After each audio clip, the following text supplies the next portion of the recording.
오늘은 유일원장님 3개월 만에 예배에 참석하게 됐습니다. 10월 마지막 주일날이 28일이었고 다음 날 이제 내 수술을 했고 오늘이 28일이니까 딱 3개월 만이네요. 생활 수준이 높아지면서 사람들은 건강에 관심이 많습니다. 건강에 관심이 많고 또 미용에 관심이 많죠. 또 우리는 정보화 시대를 살고 있습니다. 그래서 이 건강에 대한 수많은 지식들을 가지고 있습니다. 예전 같으면 딱히 어떤 환자나 그런 경험이 있는 사람, 가족들 가운데 그런 질병을 앓고 있는 사람 또는 의사 선생님을 만나야만 병에 대한 정보를 얻을 수가 있었습니다. 근데 지금은 정보가 범람할 정도죠. 어느 것이 맞는 것이고 어떤 것이 그릇된 정보인지 잘 모릅니다. 예를 들어 어떤 특정한 질병 그것만 치면요 수백 개 수천 개의 정보가 있습니다. 이렇게만 몸이 더 좋아진다는 그런 정보들이 있죠. 얼마 전에 기사를 보니까 지금 현재 만 65세 저보다 조금 아래인 사람들 65세면은 59년생 되겠네요.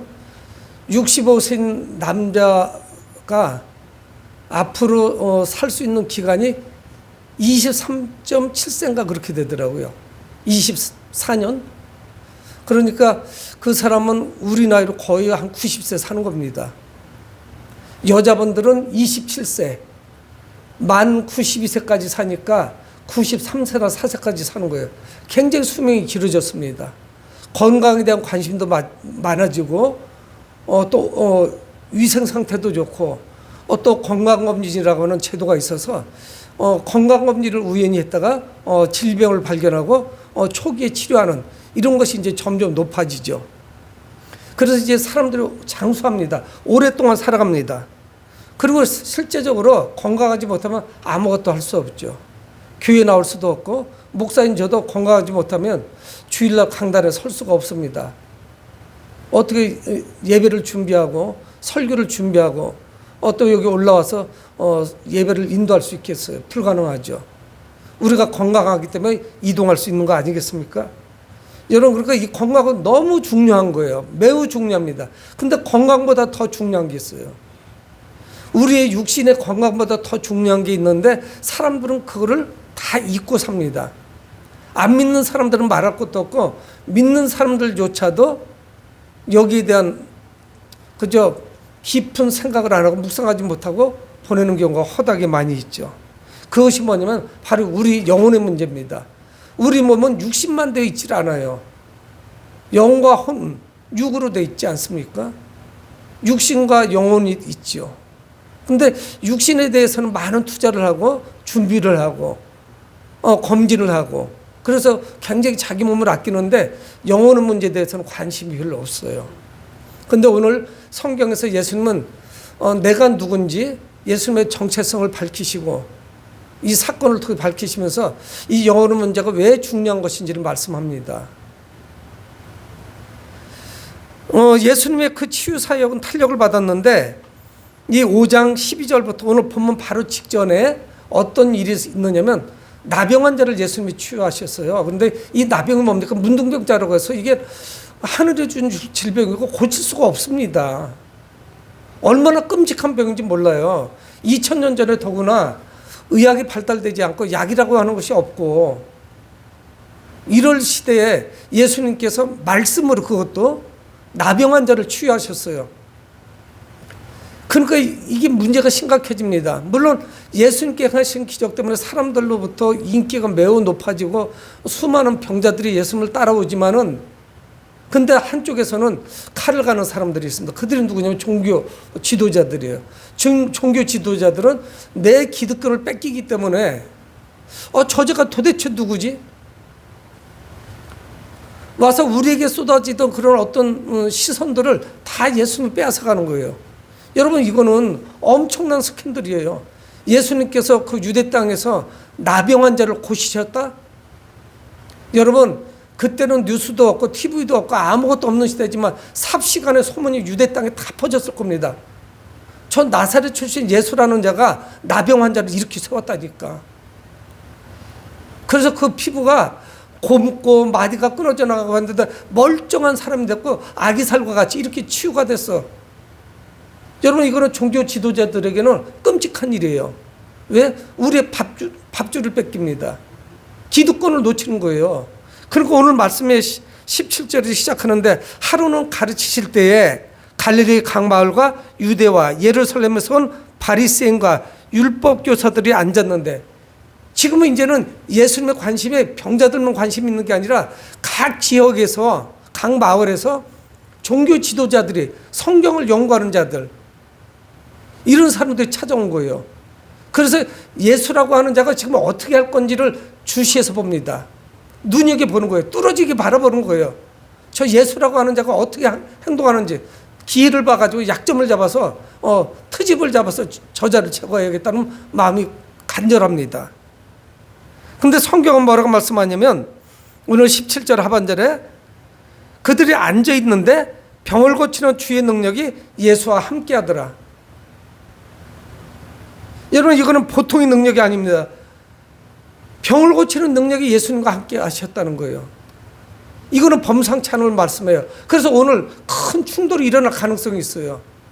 도사리고 앉아가지고 예수님이 하는 행동을 지금 주시하는 사람들, 종교 지도자들이 있는데, 예수님은 병을 고치는 능력이 예수님과 함께해요. 오늘 무슨 일인가가 벌어질 것 같아요. 그러면 그들은 분명히 트집을 잡을 겁니다. 근데 말씀 특이하게 좀 전개가 돼요. 18절에 한 중풍병자를 사람들이 침상에 메고 와서, 여러분, 이 중풍병이라는 거는 그냥 포괄적으로 중풍이지만 이것도 뭐 깊이 나눌 수는 있겠죠. 우리는 의학적인 지식이 없지만, 여러분, 중풍병 2000년 전에 지금도 마찬가지입니다. 여러분, 저는 제가 조금 더 젊었을 때 중풍병하고 치매는 안 와야 되는데 이런 생각을 많이 했거든요. 왜 그런 줄 아세요? 중풍병이나 치매는 가족들이 다 매달려야 돼요. 옆에 누군가 붙어있지 않으면 관리가 잘 안 됩니다. 여러분들도 주변에 어른들이나 가족들 가운데 그런 분들이 있을 거라고요. 그러면 누군가가 붙어 있어야 되고 쉴 수가 없고, 그거는 이만저만 어려운 게 아니에요. 그래서 가족들이 또 불화가 생깁니다. 누가 모실 건지. 이게 잘 안 되니까 치매 환자를 돌볼 수가 없고 중풍병자를 돌볼 수가 없으니까 요양병원으로 보내드리는 거거든요. 가족 하나는 그냥 징역살이도 아니고 꼭 붙어 있어야 되거든요. 그걸 누가 할 거예요? 형제간에. 다 네가 해라, 나는 못한다, 이렇게 되는 거거든요. 뭐 다른 병도 무섭지만 이 중풍병자, 이게 스스로 이동할 수가 없잖아요. 움직이지를 못합니다. 그럼 늘 누워지는, 대소변도 다 받아내야 되고요. 치매도 역시 마찬가지죠. 막 집안을 가출해 버리는 거예요. 그래서 긴급 문자로 막 인상착의를 해서 어떤 분이 지금 실종됐다고 이렇게 신고를 기다리는 거 아니겠습니까? 이게 이루 말할 수 없이 어려운 거예요. 자기 스스로 자기 개인적인 일상생활만 해도 괜찮은데 이게 안 된단 말이에요. 근데 오늘 성경에 나오는 이 중풍병자는 근데 뭐 아주 심각할 정도로 상태가 안 좋습니다. 왜 그러냐면, 한 중풍병자를 사람들이 침상에 메고 와서 예수 앞에 들여놓고자 하되, 예수님의 소문을 듣고 중풍병자를 침상째 들고 왔습니다. 그래서 다른 복음서에도 나와요. 적어도 4명 이상이에요. 이 사람을 딱하게 여긴 친구들이 있었는데 예수님께 데려가야 되잖아요. 자기 몸을 스스로 올 수가 없습니다. 이동할 수가 없어요. 그래서 누워있는 그 침상을 통째로 들고 온 거예요. 아주 무겁지는 않았겠죠? 아마 들 것이나 이런 것 같이 조금 가벼웠는지 그걸 통째로 들고 온 거예요. 그래서 예수 앞에 들여놓고자 하되, 여러분, 그런데 문제가 심각합니다. 이 중풍병자를 메고 왔는데 사람들이 인산인해예요. 여러분, 얼마나 긍정적인 소문이 났겠어요? 얼마 전에 예수님께서 나병 환자, 그 문둥병자를 고쳤는데 손가락 마디가 끊어져 나가고 발가락이 끊어져 나가고 코가 문드러지고 피부에는 고름이 있고 이런 사람을 고쳤는데 사람들이 얼마나 인기가 많았겠어요? 뭐 병원으로 가던 사람들 이제 모두가 달려옵니다. 인산인해를 이뤄서요. 아마 이런저런 거로 해서 아마 밤샘 한 사람도 있을 거예요. 예수님께 접근할 수가 없습니다. 이 축 늘어진 환자를 어떻게 해볼 도리가 없어요. 어떻게 일어서기라도 빈틈을 찾아서 들어가죠. 누워있는 사람을 이걸 어떡합니까? 침상째 옮길 도리가 없어요. 근데 19절에 무리 때문에 메고 들어갈 길을 얻지 못한지라 들어갈 수가 없어요. 여러분 다 급한 환자인데 누가 양보를 하겠습니까? 나는 좀 덜하니까 당신이 먼저 치료받아서 해. 이럴 사람이 누가 있겠어요? 다 급한 환자인데. 그 당시에 2000년 전에 약이 있어요. 뭐 수술을 합니까? 치료를 받을 수가 있어요. 용하다고 찾아가는 사람들이야 다 그런 사람들이죠. 그런데 오늘 성경은 더 특별하게 진행이 됩니다. 무리 때문에 메고 들어갈 길을 얻지 못한지라 지붕에 올라가 기와를 벗기고 병자를 침상째 무리 가운데로 예수 앞에 달아내리니, 이 중풍병자를 데리고 온 그 친구들은 견딜 수가 없는 거예요. 이 사람을 꼭 고침받고 그리고 돌아가겠다는 간절함이 있습니다. 그래서 생각한 것이 뭐냐면 그 옥상에 그 기와가 있는데 그거 올라가는 계단이 있단 말이에요. 그쪽으로 올라가서 기와를 걷어내고 그 지붕을 뜯어내기 시작하는 거예요. 그래서 예수님 앞에 달아내리려고 하는 거예요. 그들의 마음이 얼마나 간절한지. 그래서 침상째 예수 앞에 달아내립니다. 19절에 말씀하고 있잖아요. 병자를 침상째 무리 가운데로 예수 앞에 달아내리니, 아마 엉망이었을 거예요. 방에도 사람들이 많이 있었고요. 집이 얼마나 허술합니까? 우리나라와 어슷비슷한데 나무로 그냥 얽혀설키 해놓고 흙을 바르고 그리고 그 위에다 기와를 얹거든요. 근데 그것이 하나씩 하나씩 해체가 되면서 흙먼지가 떨어지고 나뭇가지가 떨어지고 그러면서 구멍이 점점 커지더니 위로부터 하늘로부터 빛이 들어오기 시작하는 거. 밑은 난장판이 됐을 거라고요. 그 중풍병자 그 조금만 뜯어가지고 이걸 내릴 수가 있겠어요? 밧줄 타고 내려오는 형태가 아니잖아요. 내기퉁이를 묶어서 잘 내려야 돼요. 고침받으려고 하다 떨어져서 죽게 생겼을 거라고요. 이거 상상만 해도 이건 아찔한 거예요. 있을 법이 없는 일이에요. 이게 가능한 일입니까? 근데 그 중풍병자의 친구들은 간절함이 있었어요. 예수님께 데리고만 가면은 살 것이라는 믿음이 있었다고요. 그렇지 않고는 할 수가 없죠. 데리고 가서 예수님 앞에 우리가 데려다만 놓으면은 이 친구는 일어나서 갈 수 있을 거야. 그것까지는 우리가 해야지. 예수님을 만나지 못하면 해결이 안 되니까 예수님께로 와야죠. 그래서 그 사람을 데리고 와서 달아내린 거예요. 위에서. 참으로 불가능한 일 아니겠습니까? 여러분 그뿐만이 아니라 밑에는 무리들도 있습니다. 침상째 무리 가운데로 달아내렸어요. 많은 사람들이 있었죠. 기와를 벗기고 지붕에 올라가고 그래서 그 침상을 그대로 내리고 사람들은 밑에 웅성웅성하고 모든 일이 스톱됐겠죠.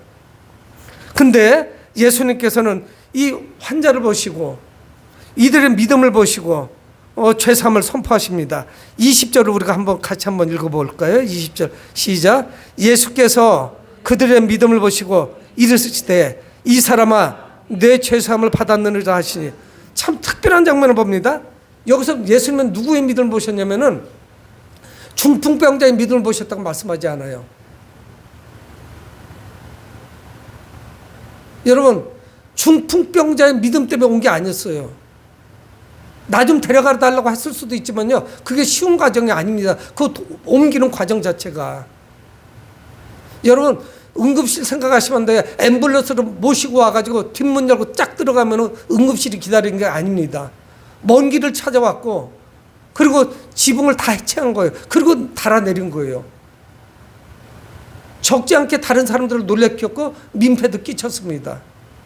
예수 앞에는 그런데 목적은 이뤘어요. 예수님께서 누구의 믿음을 보셨냐? 친구들의 믿음을 보신 거예요. 그를 데리고 온 사람의 믿음을 보신 거예요. 여러분 중보기도의 역할이 얼마나 큰 것인지를 오늘 성경 말씀합니다. 근데 예수님 말씀은 뭐냐? 이 사람아 내 죄사함을 받았느니라. 그를 데리고 온 사람들의 믿음을 보시고 그 중풍병자를 향해서 예수님 뭐라고 말씀하냐면 이 사람아 내 죄사함을 받았느니라. 죄사함을 선포하시는 거예요. 여러분들 유대인들은 사람이 병이 들면은 다 부정하게 봐요. 부정하게 보면서 뭐냐면은 이 원인이 뭐냐, 병드는 원인이 뭐냐, 병이 찾아온 것을 죄가 원인이라고 봤습니다. 그러니까 이게 납득이 되는 일이에요. 예수님이 선포한 죄사함, 이거는 뭐냐, 너 치유받았다, 너는 고쳐졌다, 이걸 의미해요. 그 침상째 내리는 그런 수고로움이 있었지만 예수님 앞에 갔더니 그들이 이루고자 하는 목적을 이뤘습니다. 근데 예수님은 좀 특별하게 말씀을 하잖아요. 네 죄사함을 받았느니라, 이렇게 말씀을 하신 거예요. 물론 그것이 병이 치유됐다는 의미이긴 한데 이게 또 논란을 일으킵니다. 근데 중요한 사실은 뭐냐면 함께 온 사람들의 믿음을 보신 거예요. 그 간절한 거, 우리의 이 친구를, 이 사람을 좀 고침받아야 되겠다, 이 사람을 고쳐야겠다는 그런 간절함. 여러분, 믿음이 다른 게 아니에요. 우리의 간절함이에요. 주님을 향한 이 문제 해결을 위한 그 간절함, 이거를 예수님은 믿음으로 보신 거예요. 그리고 죄사함을 선포하시죠. 여러분, 중요한 사실은 뭐냐, 예수님은 질병만 고치시는 게 아니라 죄까지 사신다는 거예요. 우리 영혼의 문제까지 터치하시는 거예요. 우리 영혼을 만지시는 분이에요. 여러분, 아무리 용한 의사도, 수술을 잘하는 의사 선생님도 육신의 문제밖에 못 다뤄요. 하지만 여러분, 육신이 고침을 받는다고 해도 결국 또 늙어서 병으로 죽어요. 병으로 죽고 늙어서 죽고 또 죽어요. 직급만 넘기는 것 뿐이지.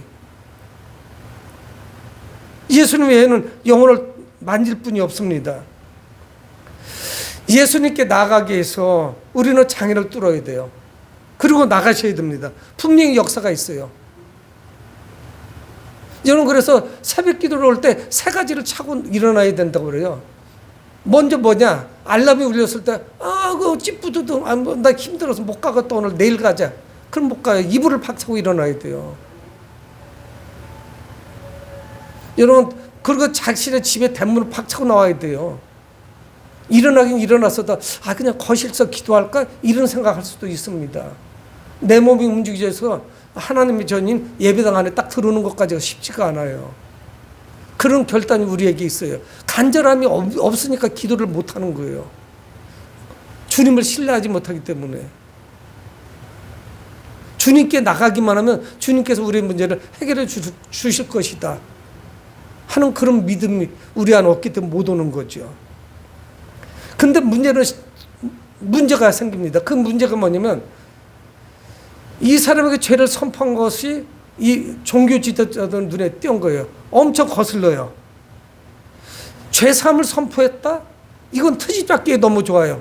그래서 이들이 이제 반격을 시작하려고 합니다. 그게 뭐냐, 21절에 서기관과 바리새인들이 생각하여 이르되, 생각한 거예요. 이 신성모독하는 자가 누구냐? 이거는 신성모독이에요. 죄를 살 수 있는 분은 하나님 한 분밖에 없어요. 근데 저 나사렛에 목수 생활을 하던 그 촌뜨기 예수가 죄 사함을 이야기를 해요. 죄를 어떻게 선포해요? 죄 사함을 선포할 수가 없죠. 이거는 신성모독이에요. 하나님 외에는 누구도 죄를 살 수가 없어요. 그렇잖아요. 병은 의사가 누구나 고칠 수 있죠. 약을 먹어서도 고치고, 민간요법을 하기도 하고, 체중을 줄일 수도 있고, 운동을 많이 할 수도 있고, 그래서 고칠 수는 있죠. 근데 그 죄사함, 우리의 죄를 용서하는 것을 누가 할 수 있겠어요? 그러니까 예수님은 딱 걸린 거예요. 말씀 한마디 잘못해가지고, 이 사람아 내 죄사함을 받았느니라, 이거는 안 돼요. 신성모독이야. 하나님을 모독한 행위예요. 자기가 뭔데 죄를 사해? 그건 있을 수가 없는 것이죠.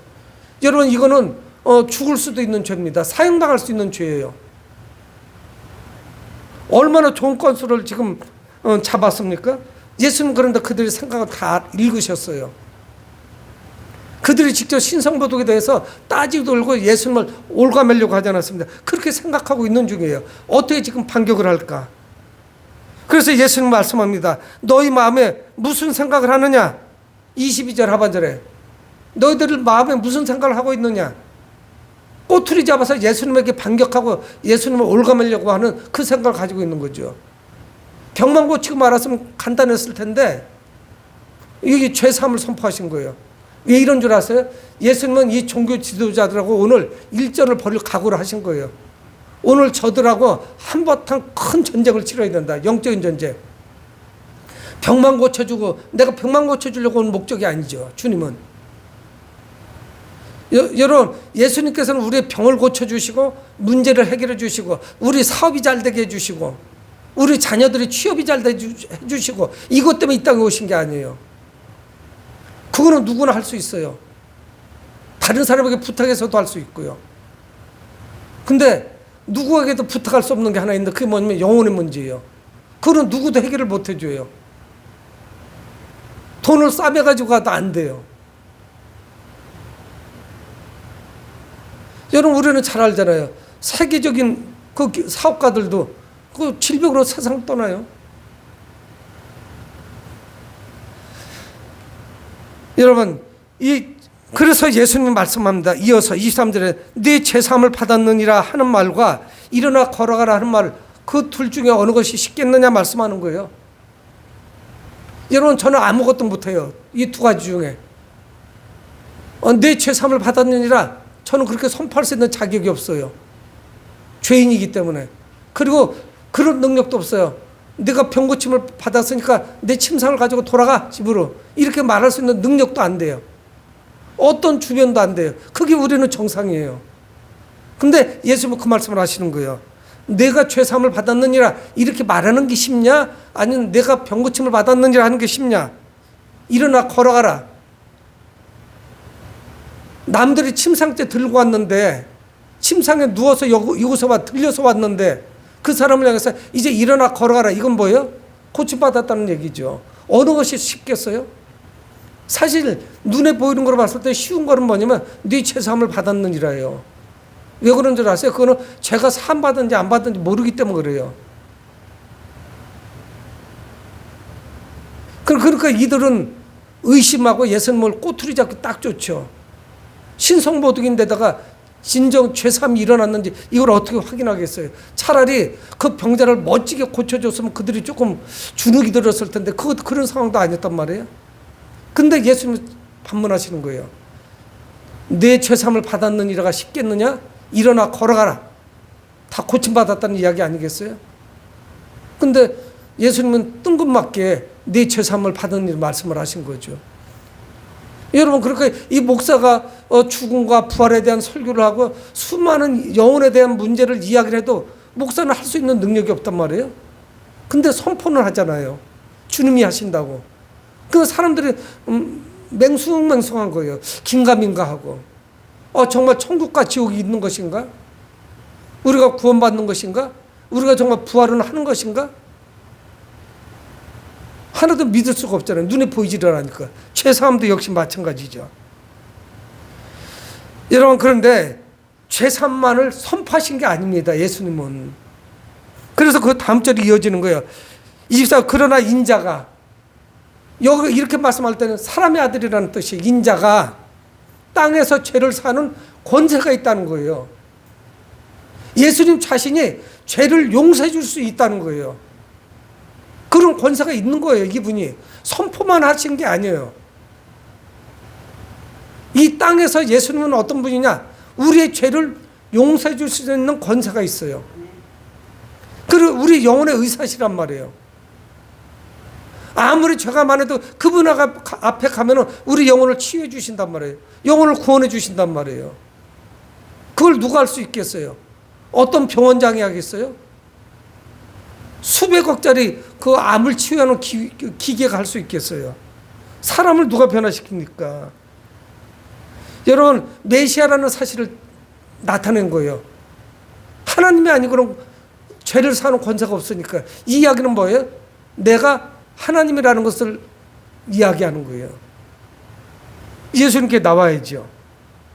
그래서 예수님은 이어서 말씀합니다. 내가 네게 이르노니 일어나 걸어가라. 내 침상을 가지고 집으로 가라는 거예요. 24절에 말씀합니다.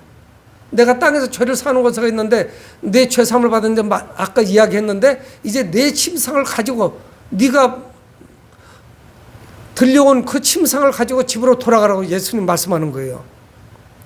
24절 중반절에 중풍병자가 말씀하시는, 내가 내게 일어나 내 침상을 가지고 집으로 가라. 여러분, 이거 고침받았다는 이야기 아니겠어요? 일어나서 침상을 들고서 이제 네 거니까 가지고 가라는 거예요. 그러니까 오늘 이 중풍병자는 수지 맞았습니다. 영혼의 치유가 있었고 육신의 치유가 있었어요. 동시에 이루어졌어요. 근데 더 중요한 사실은 뭐냐면 육신의 문제보다 영혼의 문제가 더 심각하다는 사실이에요. 아무도 그걸 깨닫지 못합니다. 육신의 질병이 올까봐 전전긍긍하고 병을 고치는 데는 우리가 열심을 내지만 물론 그거 중요해요. 근데 그 영혼에 상처가 있고 영혼이 치유받지 못했다는 거, 여기는 관심이 없어요. 이렇게 산다면 우리 영혼은 영원히 죽을 수밖에 없다는 것을 관심을 갖지 않는 거예요. 육신의 결핍만 채워서는 안 됩니다. 질병을 고쳐도 후에 또 질병이 찾아와요. 그래서 결국은 사망합니다. 우리 평균 연령이 아무리 길다고 해도 여자 92세, 남자는 89세라고 조금 전에 말씀드렸잖아요. 그것도 65세, 현재 건강한 65세 이야기하는 거예요. 100세 넘기기가 힘들어요. 이 주님의 능력이 임하자 이 중풍병자가 올 때는 누워서 왔는데 이제는 눕혀서 왔는데 이제는 그 침상을 자기 손으로 들고 갑니다. 너무 아름다운 그림이 그려지고 있잖아요. 여러분, 예수님께 나올 때 생명을 구할 수 있어요. 우리의 생명이 살아납니다. 주님께 나와요. 그래야만 생명을 얻을 수 있어요. 예수님 그 말씀을 하시자마자 이 중풍병자가 즉시로 일어났습니다. 그래서 25절 그 사람은 그들 앞에서 곧 일어나, 여기도 곧이라는 단어가 붙었어요. 곧 일어났어요. 뜸을 들인 거 아니에요. 오랫동안 누워 있어가지고 하체에 근력도 없었을 겁니다.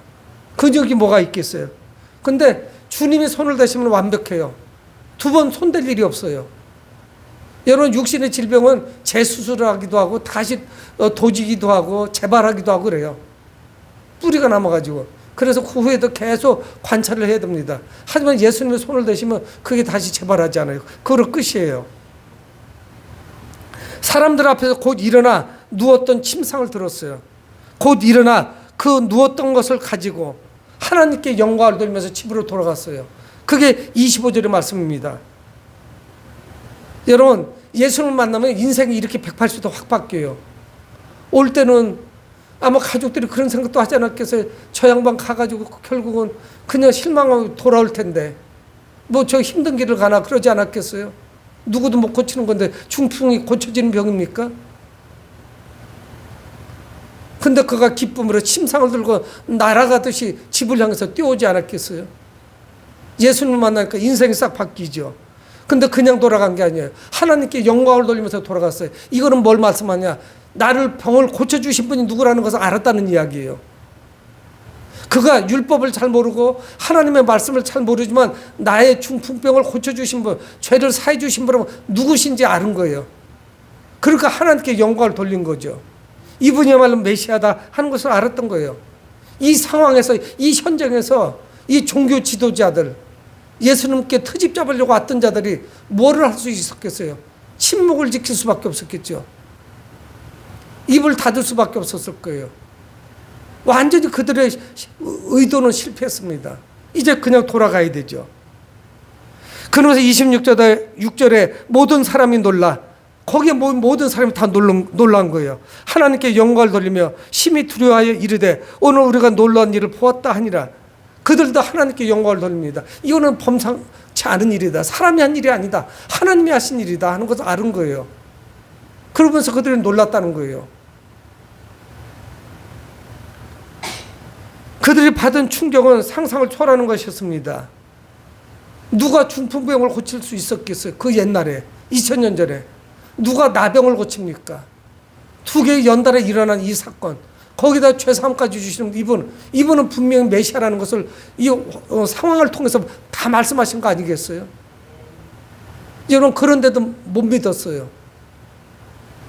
그런데도 수많은 유대인들이 예수 그리스도를 영접하지 않았습니다. 그러니까 십자가에 못 박았죠.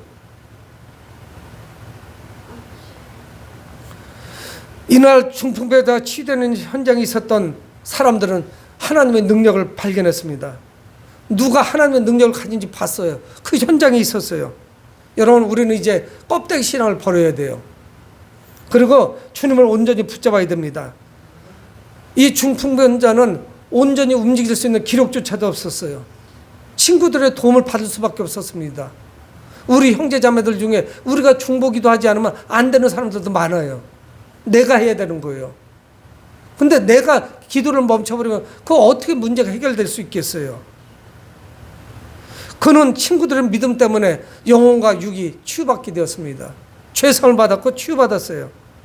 여러분, 믿음만이 우리를 주님께로 인도합니다. 믿음이 없이는 불가능해요. 우리는 믿음으로 죄사함을 받는 것입니다. 믿음이 뭐예요? 주님께 나가면 문제가 해결될 것이는 가지고 왔을 때 그걸 믿음으로 보신 거예요. 그걸 믿음이라고 한 거예요. 여러분, 우리는 예수 그리스도만이 아담 이후에 죄 가운데 사는 모든 사람들의 죄를 사신다는 것을 기억을 해야 됩니다. 그분만이 에덴 동산을 회복시켜요. 범죄학 이전을. 우리는 영과 육신이 모두 건강해야 합니다.